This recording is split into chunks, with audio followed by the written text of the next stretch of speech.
Hello everyone, my name is Mangesh. I am a student of Efficient Institute, Pune.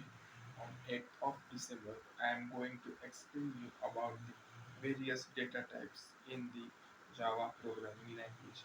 We all know that the Java is the object-oriented programming language which is used for the development in the software industry.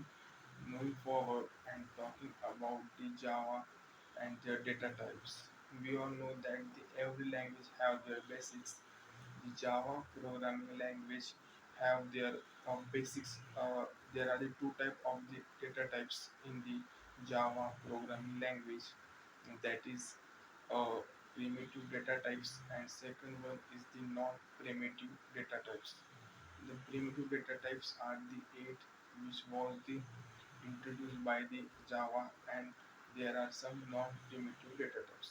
In primitive data types, there are the byte, short, int, long, float, as well as the double, boolean, and character.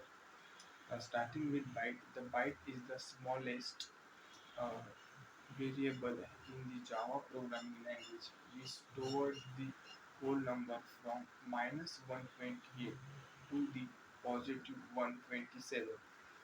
The short is the 2 byte the 2 byte number is stored up to the -32,768 to 32,767.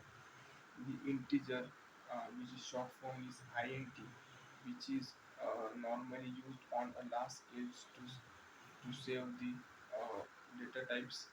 That is the 4 bytes.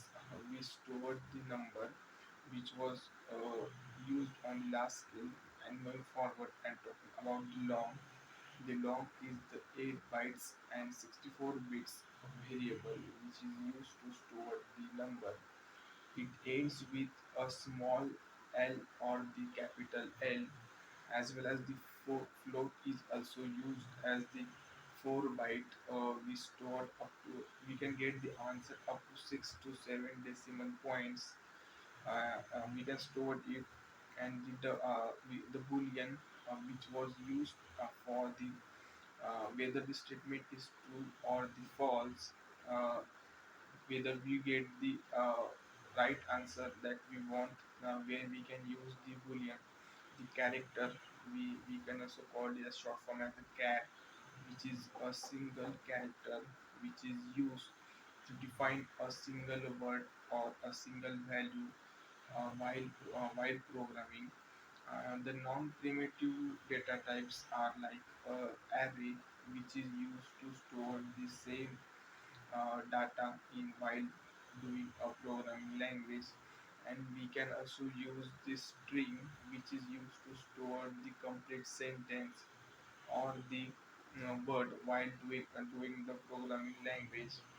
The importance of the data types is depend on what type of answer we want. If we want the answer in a point, we need to introduce the float or double. If we want a single answer, we can use the int.